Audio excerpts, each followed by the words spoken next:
Hi guys, this is how you put music on your PlayStation 4 or PlayStation 5.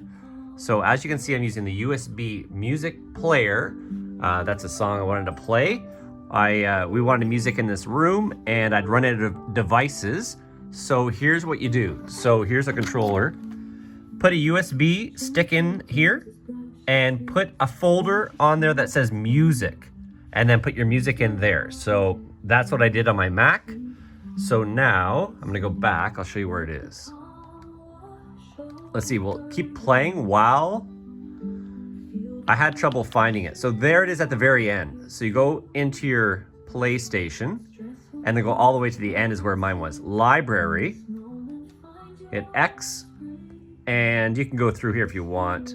Those are all my games. You can see at the very bottom is the USB music player. So you click that, hit start, and then there it is. So I can stop it with X and hit X again, and I can leave this going. This is a 4-hour piece of music that we're gonna use during our show.